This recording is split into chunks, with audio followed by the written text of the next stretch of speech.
Welcome to my studio, everyone. My name is Mark, and I'm an artist and an art professor. And in this video, we're going to tackle an age-old question. Is there a correct way to hold a pen? I'm going to offer my learned opinion on the subject and hopefully contribute something new to the discussion. Let's get into it. But before I do, I'd like to tell you that I'm running 2 online workshops. My introductory class, titled The Fundamentals of Crosshatching, the 6 Basic Strokes, which covers crosshatching and drawing with a pen in general. And the follow-up course, titled Drawing Details and Textures in Pen and Ink, which, as the name suggests, deals with rendering all different kinds of surfaces. Please visit my website, the link to which I'll leave below for more information. So, let's get to the heart of the matter and answer the following 2 questions. Is there a correct way to hold a pen? Yes, there is. In our pluralistic day and age, where several generations of art students have been taught that there's no correct way of making art or of being an artist, I realize that this must be a shocking statement. But here is the second question. If you are holding your pen incorrectly, is it worth your time to correct your poor pen posture? The answer is maybe. While I may work in a very traditional way, I'm ready to acknowledge that we aren't living in Victorian times, and in our modern era, we can handle nuance and, God forbid, complexity. So in this video, we'll go beyond simplistic pronouncements and examine the topic from a number of different angles. Here is the grip that has dominated pen and ink drawing for centuries. We see it in countless depictions of Saint Jerome, where he writes with a quill in his study. We also see it in countless treatises on drawing and calligraphy. This is what's called the dynamic tripod grip, which ensures the proper angle and stability to be able to work with an instrument as delicate and persnickety as a quill. In most cases, it was combined with a drawing surface that was tilted at about a 45-degree angle. This combination of grip and drawing surface was crucial, since if the quill was held at too vertical an angle, the ink flow would be too great, and if it was held at too horizontal an angle, the ink flow would run too slow. Furthermore, since the flexible tines on a quill are intended to be bent to create line variation, the 45-degree angle is optimal to get the most out of the flex without overstraining the delicate tines. Nowadays, with the advent of modern pens which write at any angle, even upside down, this is no longer a consideration. But there's still plenty of other reasons to hold the pen using this traditional method. As I see it, there is a trade-off between stability and mobility. We need to make sure that we're holding the pen implement firmly, that it will not slip out of our fingers, and we also want to make sure that we're able to create the largest degree of movement possible from the grip.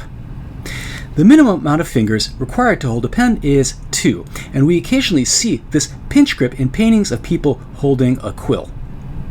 This 2-fingered grip gives you a lot of mobility, but not a lot of stability.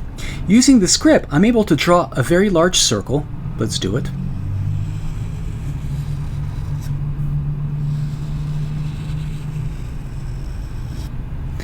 And very long figure 8s.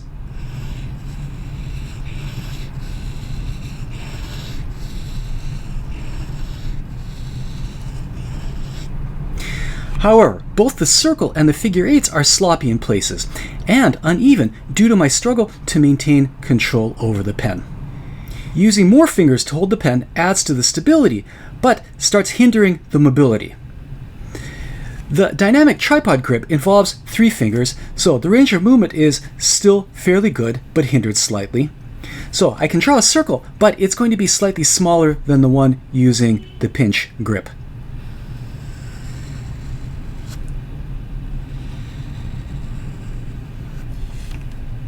And the figure 8s are also going to be smaller.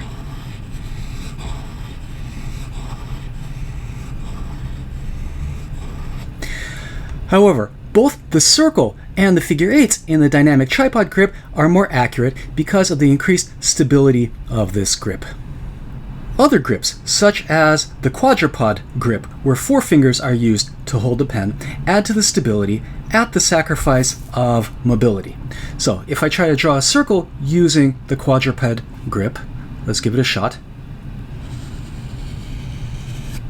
The circle is going to be slightly smaller than the one using the dynamic tripod, and then if I do figure 8s,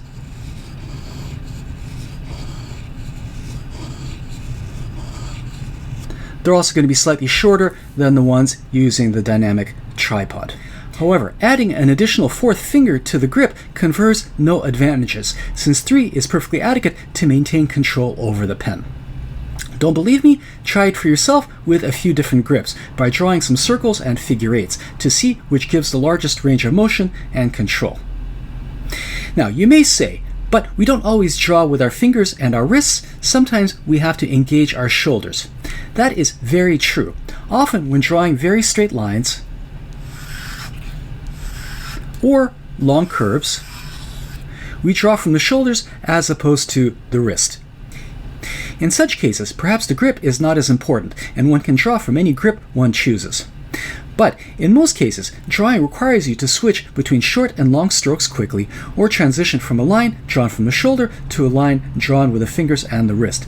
And in such cases, the classic tripod is optimal. Besides general mobility and control, the classic tripod is also the best grip for creating a variety of different stroke types. For example, try creating rounded strokes using the dynamic tripod, like this.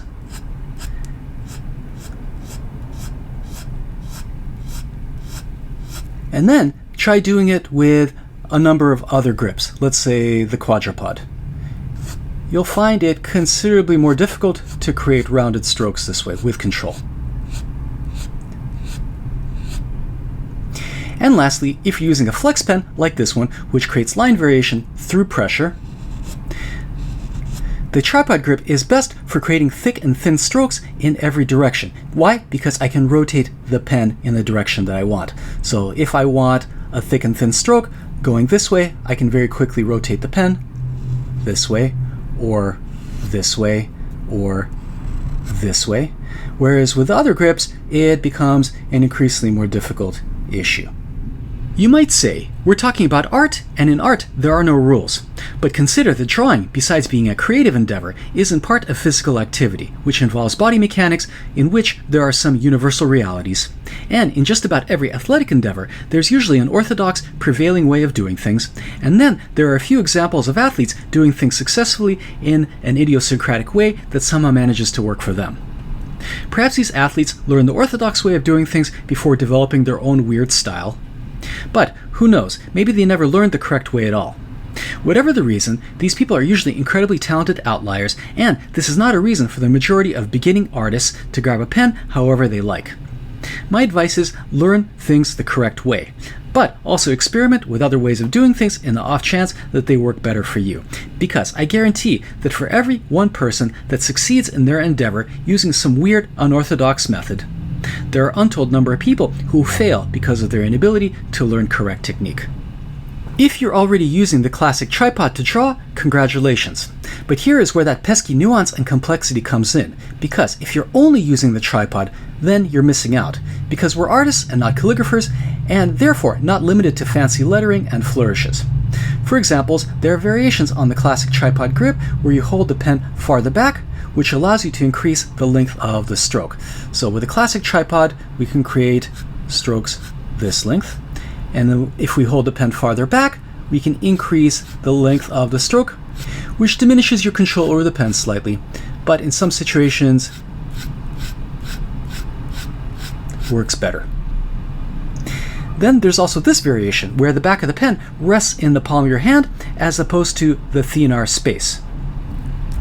This places a nib very flat against the paper, resulting in a different, usually thinner and scrapier style of stroke, which can be good for initial sketching.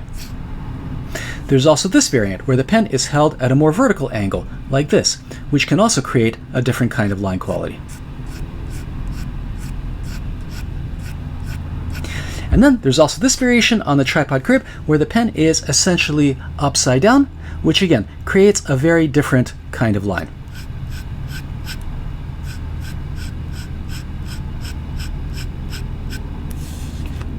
The fact is, just about any pen, whether it's a ballpoint or a felt tip or a fountain pen, can produce different kinds of lines depending on the angle at which it's held and the pressure applied.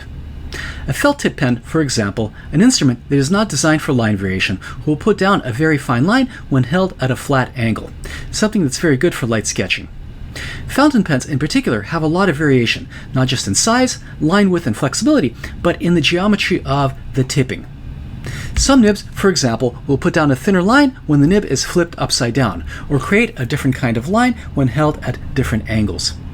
For example, this very popular pen, the Pilot Custom 823, doesn't write well upside down, delivers a very, very dry line that's barely visible. But if you hold it at a more vertical angle, it puts down an extra fine line, which is excellent for fine shading and detail. So here's a line width at a regular angle, and here's the line at a more vertical angle. Artists should familiarize themselves with the particular geometry of the nib they're using and determine which angles and grips create different kinds of lines in order to get the most versatility out of their drawing tool. The last point I'm going to make might be slightly controversial. In my 20 years of teaching, I've encountered students who use all kinds of bizarre grips, quadrupods, adapted tripods, and a ton of other death grips that might or might not have names. The prevalence of strange grips has increased dramatically in the last decade, with cursive handwriting and correct orthography becoming less important in American early education. The problem is, often by the time my students get to my college classroom, they have been working that way since childhood and have become so accustomed to their way of gripping a pen that correcting it would be akin to forcing a right-handed person to draw with their left hand. As a result, the percentage of times I have persuaded a student to change their drawing grip has been extremely low. This is why, as an instructor, I might make one attempt to correct the student and then let it go, especially if a student can draw successfully without pain or strain with whatever grip they're using. If a student, on their own time, recognizes the importance of the correct grip and seeks to correct it on their own, fantastic. But given the huge number of other things that need to be taught during class time, policing grips and causing extra stress is not my priority. And since most of you watching my videos are pursuing self-study and have to be your own instructors in a way, my advice is this: if you look down and see that you're gripping your pen in an odd way, don't stress. You've probably held your pen this way for a very long time, and correcting it will be a long process that will not only feel uncomfortable, but will probably make you draw worse for a time. Be patient with yourself, and if you find yourself gravitating to your old habits, don't get frustrated, because obsessing over the correct pen grip is counterproductive, coming at the expense of a dozen or more important elements of art making that you should be focusing on instead. Again, unless the way you draw is causing hand strain, there's no reason to force yourself to make any kind of quick change. I hope you enjoyed this video, and please consider attending one of my upcoming workshops, and if you can't, remember that these 2 classes are available along with others for purchase through Vimeo. Thanks for watching, and see you back in my messy studio very soon. Bye for now.